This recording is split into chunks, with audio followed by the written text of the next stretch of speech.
Nous avons l'armée la plus efficace d'Europe, mais compte tenu de l'évolution des menaces, nous aurons à faire de nouveaux choix budgétaires et des investissements supplémentaires qui sont désormais devenus indispensables. Ce seront de nouveaux investissements qui exigent de mobiliser des financements privés. Épargne, l'État va-t-il piocher dans le livret A pour financer la guerre en Ukraine? La semaine dernière, le Sénat français a voté en faveur d'un projet de loi qui prévoit l'utilisation d'une partie des fonds du livret A et du LDDS pour soutenir les entreprises du secteur de la défense. Cette décision a ravivé les discussions sur l'utilisation de l'épargne des Français pour aider l'Ukraine, après qu'un collectif ait proposé la création d'un livret d'aide à l'Ukraine. Cependant, des rumeurs selon lesquelles l'État prévoit de prélever 500 € sur les comptes d'un Français sur 10 ont été rapidement démenties par la Fédération bancaire française. Bien que l'idée de prélever directement sur l'épargne des citoyens soit peu plausible, la proposition de rediriger une partie des ressources du livret A et du LDDS vers la défense reste sur la table.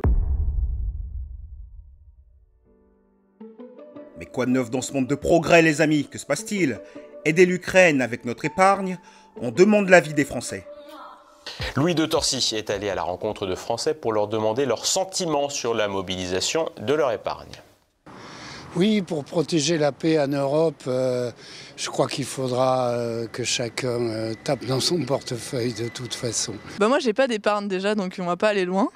Mais comme les Américains ont décidé qu'ils donneraient plus de fonds à l'Ukraine et qu'il y a eu un gros guet-apens à Zelensky de la part de Trump, et que donc l'Europe doit serrer les coudes, sachant qu'on considère que l'Ukraine est en Europe puisque on est complètement entouré des puissances. Oui, je pense qu'il faut serrer les coudes, donc donnons-leur des sous, parce qu'après eux, c'est nous. Eh ben, elle a très bien appris sa leçon, celle-là. Je suis impressionné. Elle a tout repris, absolument tout le narratif que LCI, BFM et autres grandes chaînes nous racontent en continu. Elle a absolument tout gobé, elle n'a pas loupé une miette. Avaler une couleuvre comme ça, sans même mâcher, directement dans l'estomac, digérer et être capable de le régurgiter à la demande, comme ça, sans fausse note. Waouh, franchement, chapeau. Très bien appris sa leçon. Et d'ailleurs, elle nous dit au départ, j'ai pas d'épargne. J'ai pas d'épargne, mais elle finit par dire, faut leur donner les sous. En fait, il faut leur donner les sous des autres. Ok? Ceux qui ont de l'épargne. Et surtout, donner à l'Ukraine des sous, parce qu'après eux, c'est nous. Ça, c'est ce qu'on nous raconte sur les grandes chaînes mainstream. La Russie va nous attaquer, nous, les Français, alors qu'on a l'arme nucléaire. Voilà ce qu'on peut faire gober aux personnes qui ne sont pas très informées. D'ailleurs, dire que Trump avait organisé un gros guet-apens contre Zelensky, c'est la preuve que cette personne ne se réinforme pas du tout, qu'elle n'a aucun autre son de cloche. Cette version du guet-apens a été complètement débunkée à plusieurs reprises. C'est en fait Zelensky qui ne veut pas la paix. Il va tenter un dernier coup de poker. Et donc à plusieurs reprises, il va allumer la mèche. Il va essayer d'allumer la mèche. Trump, plusieurs fois, va laisser passer. Mais à un moment, la coupe sera pleine. Je vous mets le lien de l'échange dans sa totalité. Vous l'aurez en description pour vous faire un avis vous-même. Eux, c'est nous. Moi, je ne serais pas d'accord. Je suis pour le soutien à l'Ukraine, mais je pense que l'État doit trouver les fonds pour trouver l'argent pour l'Ukraine. Voilà, c'est une priorité pour la France, c'est une priorité que l'État doit prendre en charge. Oui, mais l'État, c'est nous. L'État, c'est le contribuable. Tôt ou tard, ça sera aux Français de payer. Je ne sais pas si elle a totalement saisi ça. Il faut taper à la porte, effectivement, comment dirais-je, de ceux qui prônent, comment dirais-je, la guerre et qui ne donnent pas leur sang. Non, j'ai pas envie qu'on prenne mon argent que j'ai mis de côté, non. J'ai pas envie de... J'ai de l'argent de placer, mais j'ai pas envie qu'on me la prenne. L'Ukraine, en fin de compte, ça fait partie un peu de la Russie. Et donc, c'est pour ça que je suis pas d'accord. Pourquoi ça fait 3 ans et ça va... Hein? C'est pas la Russie, c'est non. Bah oui, mais bon, ça faisait partie de la Russie dans le temps. Non. Et la Pologne aussi. L'URSS. Oui, ah oui. Tous les pays baltes. Voilà. Et l'Allemagne RDA. Donc moi, je suis pas d'accord à prêter de l'argent. Et encore, il dit prêter de l'argent. Prêter, donner, placer. Avec ce que Macron a dit, il y a une certaine confusion. Les Français se méfient un peu. Ils ne savent pas trop à quoi s'attendre. Et ils ont un petit peu raison de se méfier. Chypre, en 2013, Chypre qui fait partie de l'Union européenne, La crise bancaire chypriote a conduit à la saisie partielle des dépôts bancaires dépassant 100 000 euros pour financer le renflouement des banques. Cette mesure a marqué les esprits en Europe, montrant que même les dépôts bancaires pouvaient être exposés à des risques en cas de crise grave. Et là, nous ne sommes pas sur un site conspirationniste, hein, non, non, nous sommes sur Culture Financière. Hein, c'est un site de finance, tout simplement. Et d'ailleurs, ce n'est pas une information cachée. Hein. C'est juste que les grands médias n'en ont pas fait tout un foin, et on comprend pourquoi. L'information a circulé plutôt discrètement, donc sur le principe, ça a bien eu lieu. Hein. Il y a bien eu saisie sur les comptes bancaires privés. Alors pour les modalités, ça peut changer. Il est vrai que c'était sur des comptes a priori de 100 000 euros ou plus.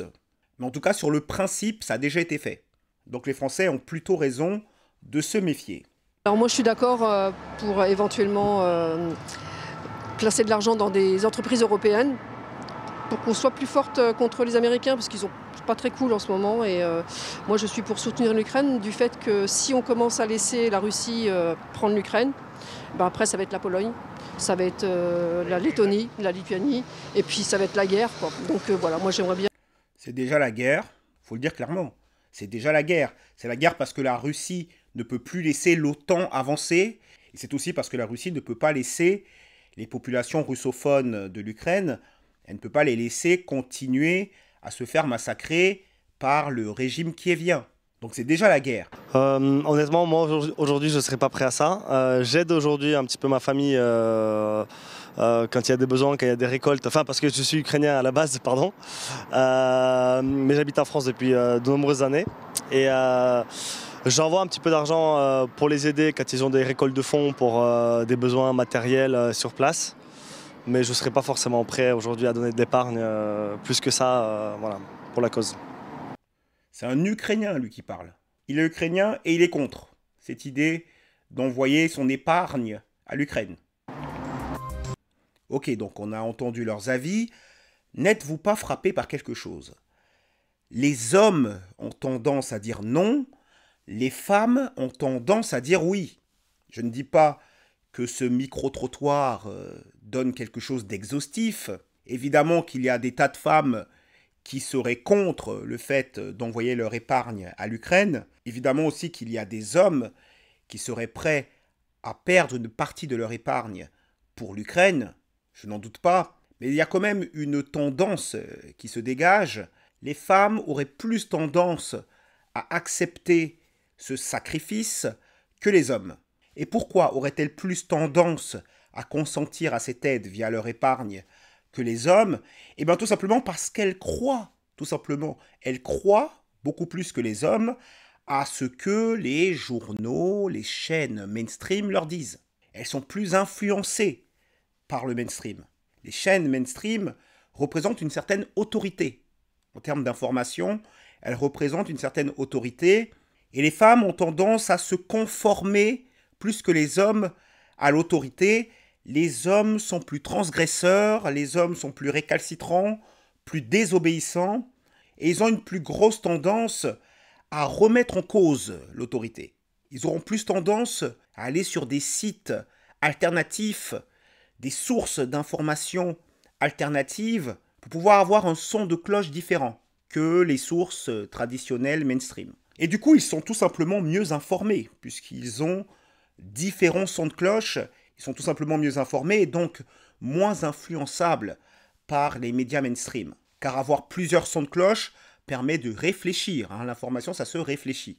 Ça ne se gobe pas, ça ne s'avale pas comme ça. Pour être bien informé, il faut plusieurs sources qui permettent de recouper et de se faire un avis un peu plus éclairé grâce justement aux sources différentes. Donc vous voyez, un tas de ces femmes perdraient leur épargne, hein, pourraient perdre au moins une partie de leur épargne pour l'Ukraine, des sous qui seront perdus. Hein.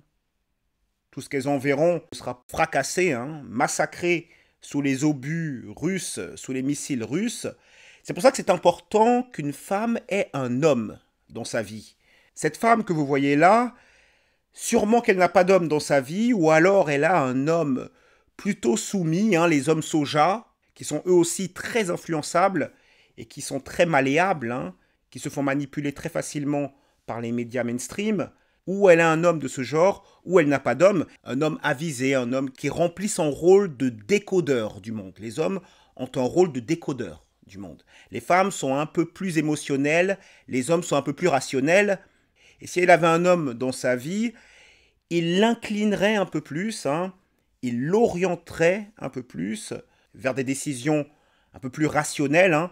Les grands médias savent jouer sur l'émotion, savent tirer sur les cordes sensibles. Le progressisme joue beaucoup là-dessus. Nous représentons le bon, le bien, le doux, l'humain. Nous avons du cœur. Ils arrivent à jouer sur ce registre-là. Et les femmes y sont plutôt sensibles. On l'a vu lors des dernières élections américaines. Vous avez ici ce qui s'est passé lors des élections américaines 2024. Nous sommes sur un article de Ouest France.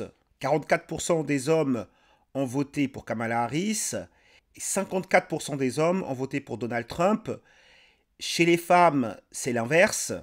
54% des femmes ont voté pour Kamala Harris et 44% des femmes ont voté pour Donald Trump. Donc on voit que si ça ne tenait qu'aux femmes, les démocrates, malgré la bérésina au niveau économique, il faut savoir que l'Américain moyen a énormément souffert économiquement. Il a vu son pouvoir d'achat drastiquement diminuer ces dernières années au cours du mandat de Joe Biden.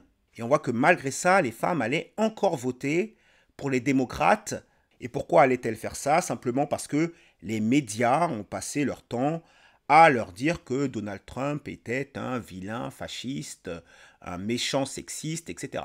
Et que Kamala Harris représentait le bien. Tout simplement, il a suffi de ça pour que les femmes votent en majorité pour Kamala Harris, malgré l'état du pays. Et on peut observer ce genre de choses à peu près partout dans le monde. Voilà ce que nous dit France Inter sur ce sujet. En toute subjectivité ce matin avec le directeur de la publication et de la rédaction du quotidien Libération. Dov Alphon, bonjour. Bonjour Nicolas. Dov, une nouvelle surprenante. Dans presque tous les pays occidentaux, le positionnement politique des femmes de moins de 30 ans serait beaucoup plus à gauche que celui des hommes du même âge. Oui Nicolas, jusqu'à aujourd'hui on considérait que le positionnement sur l'axe gauche-droite de chaque génération est surtout lié à la classe sociale.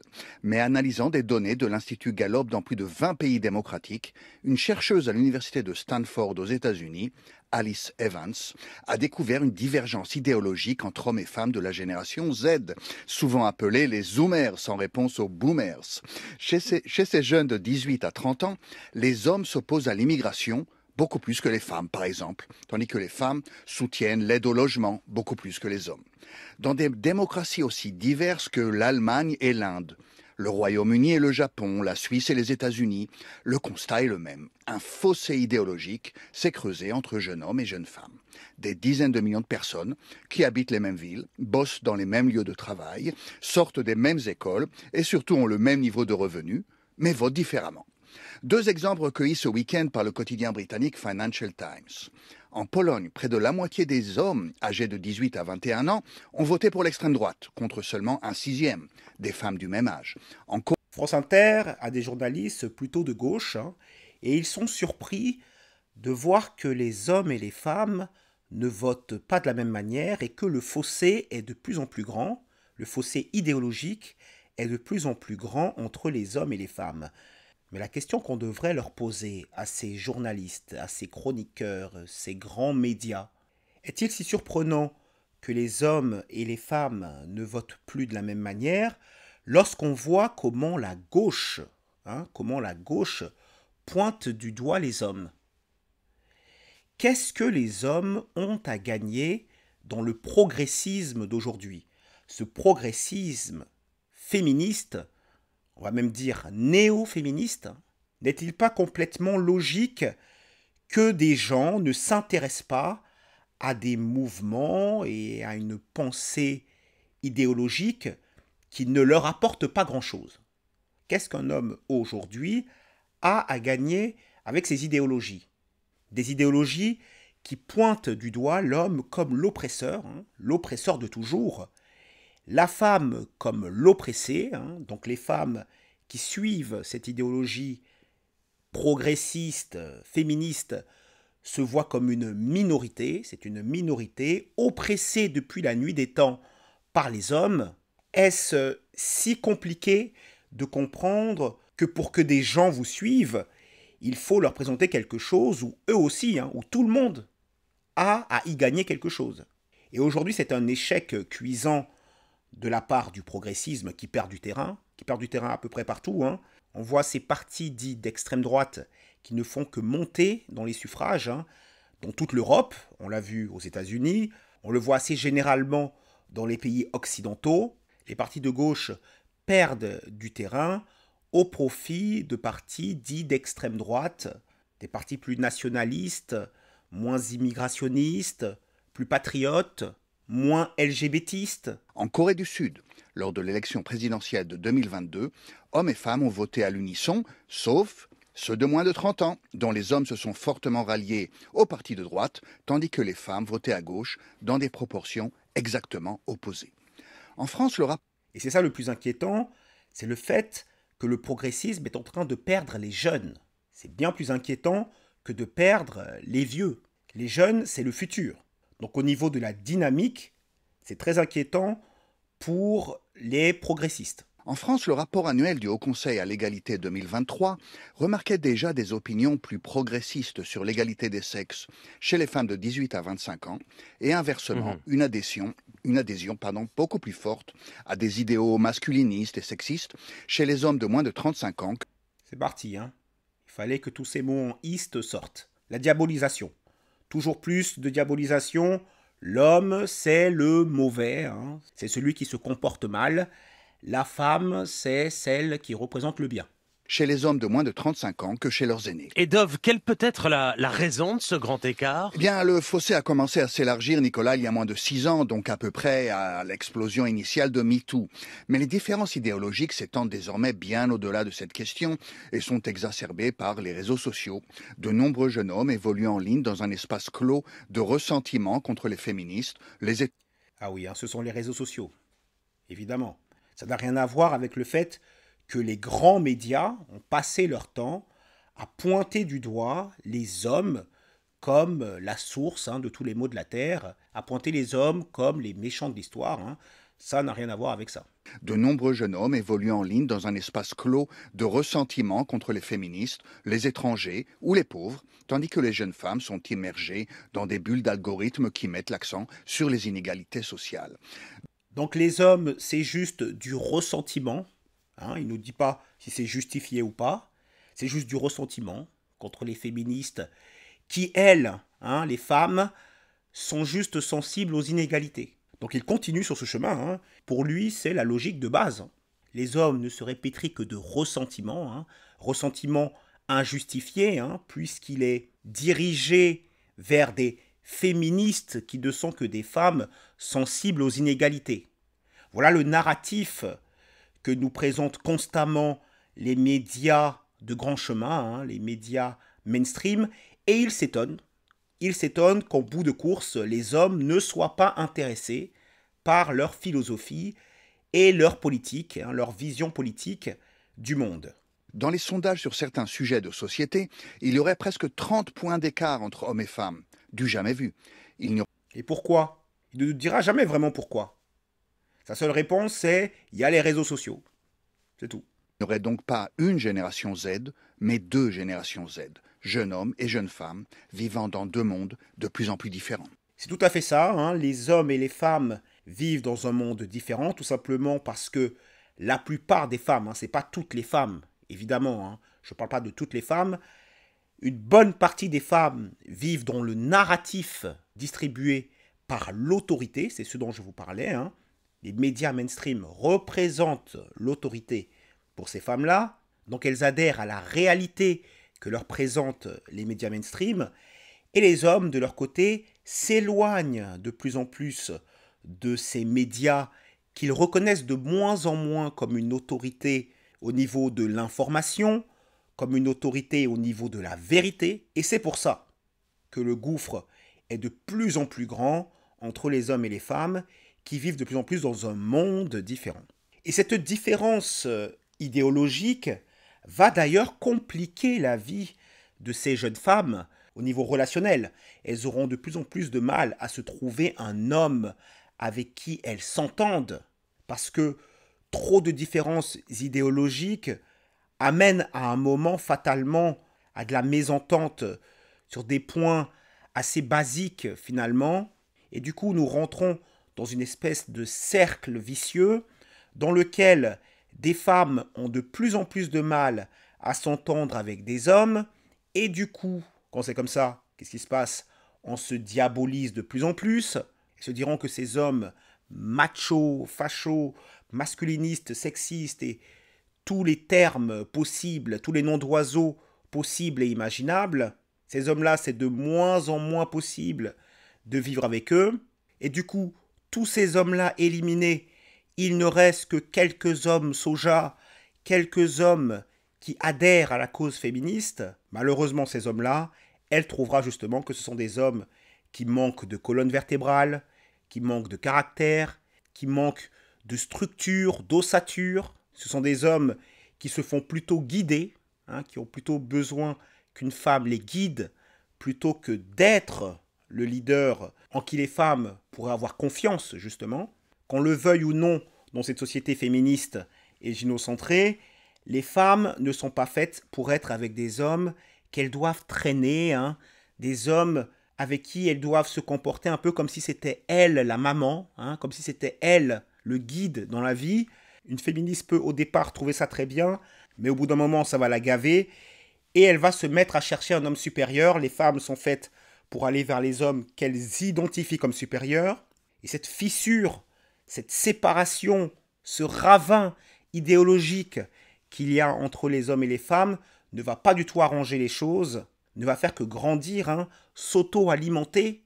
Les projections ne sont pas du tout bonnes et on s'attend à avoir de plus en plus de célibataires dans les années à venir. Mais il faut dire quelque chose, un monde de célibataires, contrairement à ce qu'avancent certaines féministes, ce n'est pas du tout un monde dans lequel les femmes s'épanouiront.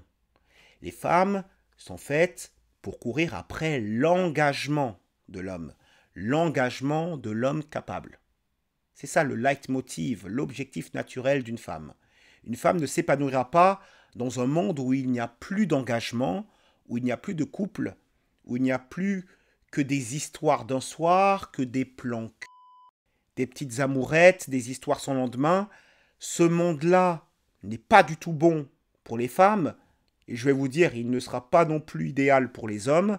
Les hommes et les femmes sont faits pour être en relation, ils sont complémentaires, et parmi la génération Z dont parlait notre chroniqueur de France Inter tout à l'heure, parmi cette génération Z, il y a beaucoup d'hommes et de femmes, de jeunes hommes et de jeunes femmes très malheureux, de plus en plus malheureux, qui souffrent de solitude. C'est pour ça qu'ils ont tellement besoin de divertissement. Ce gouffre idéologique créé par les médias mainstream a un véritable impact dans la vie des gens. Quand on touche à la relation homme-femme, on touche au bonheur des gens directement. C'est indiscutablement une mauvaise pente dans laquelle se trouvent les relations hommes-femmes. Et pour en sortir, il faut absolument arrêter de diaboliser, il faut arrêter de voir l'homme comme l'oppresseur, l'éternel privilégié qui ferait face à la femme oppressée. Nous ne pouvons rien construire dans ce contexte. Dites-moi ce que vous pensez de tout ça dans les commentaires. C'était Cameron, Diffusion 72. Abonnez-vous et activez la cloche pour recevoir toujours plus d'éclairage, de décryptage et d'analyse. Et n'oubliez pas, toujours droit dans vos bottes, choisissez consciencieusement votre propre chemin.